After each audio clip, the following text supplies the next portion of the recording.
Le 10 septembre, bloquons tout. Qu'est-ce que signifie ce mouvement? Faisons le point. Parmi les posts repérés sur les réseaux sociaux, il est apparu que la première mention de la date du 10 septembre remonte au 14 juillet, avant l'annonce du plan de Bayrou prévu le 15. Ce contenu a été diffusé par le compte TikTok des Essentiels, un groupe militant pour une France souveraine. L'appel lancé en ligne par d'anciens gilets jaunes prend de l'ampleur. Anaïs Albertini, qui avait déjà participé aux manifestations, est la première à répondre à l'appel des 10, 11, 12 septembre sur son compte Facebook. Elle prône un « boycott total » comme unique moyen d'action. Le 15 juillet, elle publie un autre message appelant à la solidarité nationale pour un arrêt complet, général et illimité du pays, à partir du 10 septembre 2025.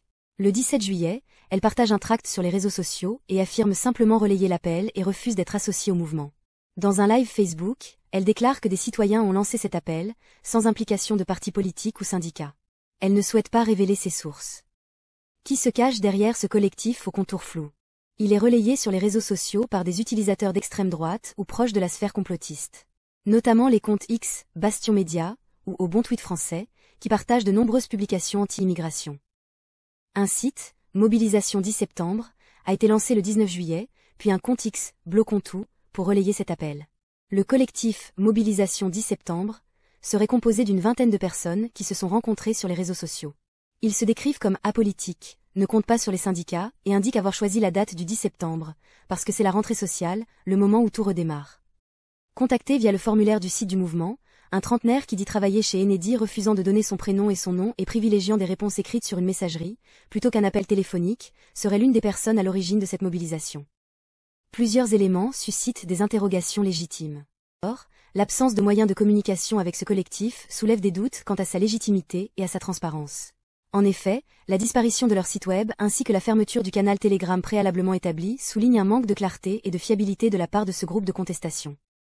Par ailleurs, la promotion anticipée de ce mouvement par les médias mainstream soulève des suspicions quant à ses véritables intentions.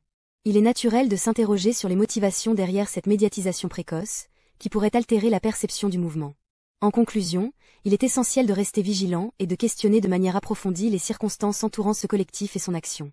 L'analyse critique et la recherche de la vérité sont des éléments fondamentaux pour comprendre pleinement la portée et l'impact de ce mouvement contestataire. Maintenant, le blocage total du pays, arrêtons d'en parler, faisons-le. Il est impératif de reconnaître l'importance de l'action physique dans la lutte pour le changement. Se cacher derrière un écran ne suffit pas pour créer un impact réel et tangible. Pour obtenir des résultats significatifs, il est essentiel de passer à l'action de manière concrète et visible. Cela signifie sortir dans la rue, bloquer des accès stratégiques et faire entendre notre voix de manière directe.